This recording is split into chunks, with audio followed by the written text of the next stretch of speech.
2024 সালে যুদ্ধ বিমান ভেঙে পড়ে পাইলট মারা গেল। 2025-এ পুরো স্কুল পুড়িয়ে দিয়ে 30টি শিশুর পুরো শরীর চিরতরে নিথর। প্রতিবারই বলা হয় দুর্ভাগ্যজনক দুর্ঘটনা, কিন্তু বলুন তো, এই অবহেলার নাম কি শুধুই দুর্ঘটনা, নাকি রাষ্ট্রের গাফলতি নামক এক ঠান্ডা হত্যাকাণ্ড? 2024 সালে খুলনার আকাশে ভেঙে পড়ে বাংলাদেশ সেনাবাহিনীর এক যুদ্ধ বিমান, পাইলট মারা যান। নিজের জীবনের ঝুঁকি নিয়ে জনমানুষকে বড় ক্ষতির হাত থেকে রক্ষা করেছেন চট্টগ্রামে বিধ্বস্ত বিমান বাহিনীর প্রশিক্ষণ যুদ্ধ বিমানের 2 পাইলট। এর মধ্যে একজন বেঁচে গেলেও আরেকজন হারিয়ে যান চিরতরে। তখনই বলা হয়েছিল দুঃখজনক দুর্ঘটনা, তদন্ত চলছে। কিন্তু এক বছর পর 2025 সালে 21 জুলাই উত্তরা মাইলস্টোন স্কুলে 450 জন শিক্ষার্থী যখন ক্লাস করতে ব্যস্ত, তখন F-7 BGI নামের একটি যুদ্ধ বিমান সোজা আছড়ে পড়ে স্কুলের ভবনে।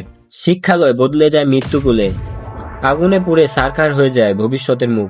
স্কুলের সেই ভবনে আগুন ছড়িয়ে পড়ে মুহূর্তের মধ্যে, চিৎকার কান্না ধোঁয়ার ভিতরে আটকে যায় শিশুদের প্রাণ।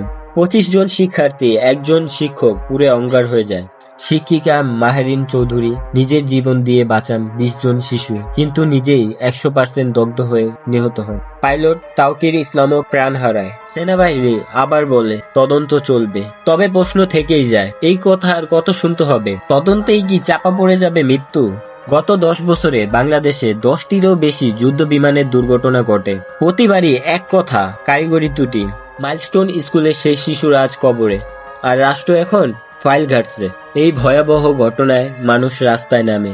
আমরা চাই দোষীদের বিচার, ক্ষতিপূরণ ও নিরাপদ ফ্লাইট জোন। কিন্তু মিডিয়া চুপ, প্রশাসন চুপ, কারণ দোষ হয়তো কোনো বড় অফিসার, হয়তো পেছনে আছে ক্ষমতা। তাই চাপা পড়ে যাচ্ছে সত্য, আর পুড়ে যাচ্ছে আমাদের সন্তানরা।